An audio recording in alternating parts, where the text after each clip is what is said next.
La frase sonaba inocente, solo para el papeleo. Pero fue la manera en que lo dijo lo que me dejó helada. Esa voz tranquila, medida, como quien firma un recibo sin pensar que acaba de borrar una vida. Esa mañana el hospital olía a desinfectante y a resignación. Yo llevaba 12 horas sin dormir, el uniforme pegado al cuerpo, y un cansancio tan hondo que hasta el alma me pesaba. Cuando entré a la oficina del director médico, el reloj marcaba las 8:07 de la mañana. En el escritorio, un montón de carpetas amarillas, encima de ellas, un sobre con el nombre de mi madre. «Solo necesito tu firma», dijo él, sin levantar la vista de su computadora. «Es una formalidad. Ya sabes, solo para el papeleo». La muerte de mi madre había ocurrido 3 días antes. Un infarto durante una cirugía de rutina, dijeron. Un evento inesperado, con esas palabras suaves que esconden la brutalidad del error. Pero algo en mí no encajaba. Mamá había ingresado caminando, riendo, hablando de lo mucho que iba a molestar a los enfermeros con sus bromas. 3 horas después, me entregaron su anillo en una bolsita plástica. Tomé el sobre. Dentro había un formulario de renuncia. Eximía al hospital de toda responsabilidad médica. Y mi firma era la llave para cerrar el caso. ¿Formalidad?, repetí, sin reconocer mi propia voz. ¿Esto borra un corazón que dejó de latir bajo sus bisturíes? Él suspiró, acomodándose las gafas. Sé que estás dolida, Alma. Pero tu madre firmó un consentimiento. No hay nada que podamos hacer. Esto solo es para el papeleo. Esa frase se me clavó como un alfiler en la lengua. Salí sin firmar. No lloré. Caminé hasta el estacionamiento con las manos temblando, viendo mi reflejo en las puertas de vidrio. Detrás de mí, un grupo de enfermeros hablaba en voz baja. Alguien mencionó al doctor Rivas, el cirujano a cargo, y las palabras ya van 3 se deslizaron como una corriente eléctrica entre susurros. 3. Esa noche no fui a casa. Me quedé sentada en el coche, en la oscuridad, escuchando grabaciones viejas del buzón de voz de mamá. Su risa aún estaba allí, viva, tan viva que dolía.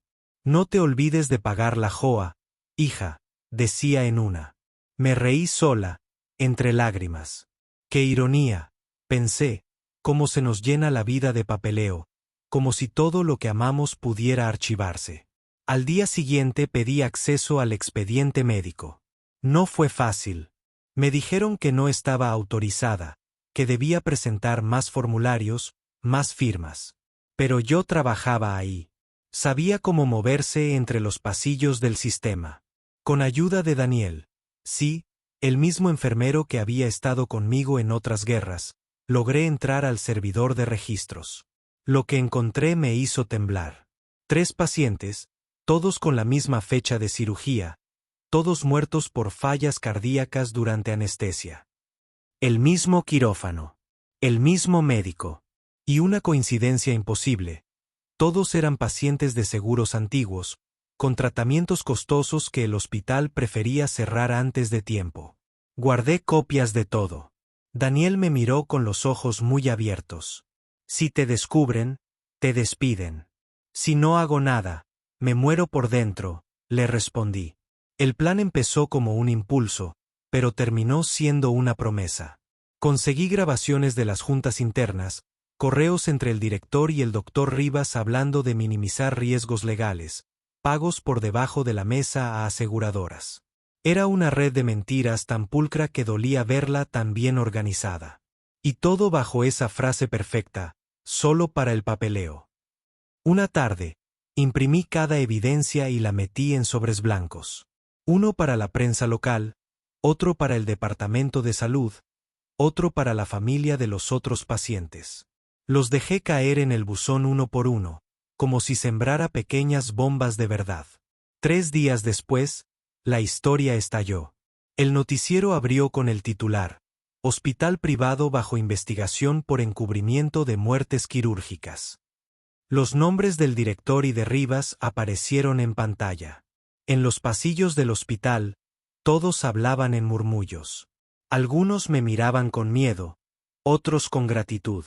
Nadie sabía que la mujer del formulario era la que había encendido la mecha. Esa noche fui al cementerio. Llevé una flor blanca y la puse sobre la lápida de mamá. Ya está, mami, susurré. Ya no van a llamarlo papeleo. El viento sopló fuerte, levantando hojas y polvo. Por un segundo, creí escuchar su voz en medio del aire. Suave, firme, como antes. Respira, hija. Lo hiciste bien. Y por primera vez desde que se fue, respiré sin culpa. El día que la historia salió en todos los noticieros, Alma pensó que la justicia sabía a café frío y a insomnio. Había pasado la noche entera viendo cómo la ciudad amanecía a través de la ventana del hospital, con el corazón apretado entre orgullo y miedo. Los mensajes no tardaron en llegar. Periodistas, abogados, colegas que querían saber si era verdad, si había sido ella. Y aunque su nombre no aparecía en los artículos, en los pasillos se sentía el rumor: fue Alma. La dirección del hospital negó todo al principio. Emitieron comunicados con palabras medidas, frases limpias, vacías, y la misma excusa de siempre: errores administrativos, nada más. Pero a los pocos días, la investigación tomó fuerza. Los correos filtrados, las facturas, los informes falsificados. Era demasiado para ocultarlo. El doctor Rivas fue suspendido.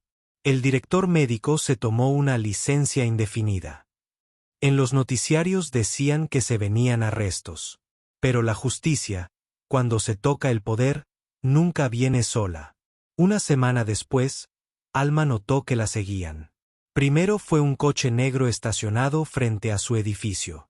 Luego llamadas sin voz al otro lado de la línea. Una noche, alguien dejó un sobre bajo su puerta. Una foto de su madre en la camilla, justo antes de la cirugía. En el reverso, un mensaje con tinta roja: firmar era más fácil. No. El miedo se le metió en los huesos, pero no la detuvo. Fue a la policía, presentó las pruebas y la amenaza. El oficial que la atendió, un hombre de bigote espeso y mirada cansada, solo dijo: no se meta más en esto, señorita. Usted ya hizo su parte. Pero Alma sabía que no. No mientras la gente que firmó esas muertes siguiera caminando libre. Esa noche llamó a Daniel. Me quieren asustar, le dijo, con la voz quebrada. Entonces se están perdiendo, contestó él. Durante semanas se movieron como sombras. Recogieron más datos, revisaron grabaciones del quirófano, cruzaron documentos con fechas y números de serie. Descubrieron que el hospital usaba a los pacientes más vulnerables como ajuste contable, declaraban su muerte como fallecimiento natural para cobrar indemnizaciones del seguro. Y mamá había sido una cifra en una columna. El enojo se volvió algo distinto, una claridad helada, una precisión. Alma sabía que no podía destruirlos con gritos, sino con su propio lenguaje, el papeleo. Así que empezó a escribir. Denuncias, peticiones, solicitudes de auditoría, reportes médicos corregidos con la verdad. Cada hoja, una bala silenciosa. Las enviaba todas con un sello azul, el mismo que usaban ellos. Ironía perfecta, los mismos sellos que encubrían muertes ahora abrirían heridas. Y funcionó. En menos de un mes, el fiscal del estado abrió un caso formal. Rivas fue arrestado por negligencia criminal. El director intentó huir, pero lo detuvieron en el aeropuerto. Los medios hablaban de la enfermera anónima que había destapado todo. Nadie decía su nombre, pero en el hospital todos sabían. Una tarde, mientras recogía sus cosas del casillero, Daniel la abrazó. Tu mamá estaría orgullosa. Ella sonrió sin responder.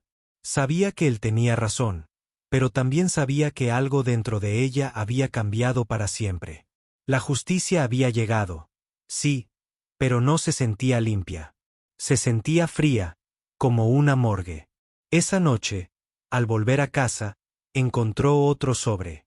Esta vez no era una amenaza. Era una carta oficial.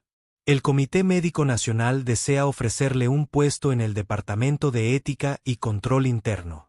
Creemos que su integridad puede ayudar a reconstruir la confianza en nuestro sistema. Alma se quedó mirando el papel durante mucho tiempo. La ironía le pareció cruel. Querían que ahora ella se encargara del papeleo. Al final aceptó, no por ambición, sino por algo más profundo. Porque entendió que la venganza no siempre es quemar el sistema. A veces es sentarse dentro de él y corregirlo, línea por línea, hasta que duela. En su primer día en la nueva oficina, colocó sobre el escritorio la foto de su madre y una nota escrita a mano. Nada es solo para el papeleo. Y cada vez que alguien entraba a pedirle una firma rápida, una aprobación sin complicaciones, ella levantaba la mirada, sonreía con cansancio y decía con voz firme: «Explíquemelo bien. Quiero entender cada palabra. Porque algunas guerras se ganan con fuego».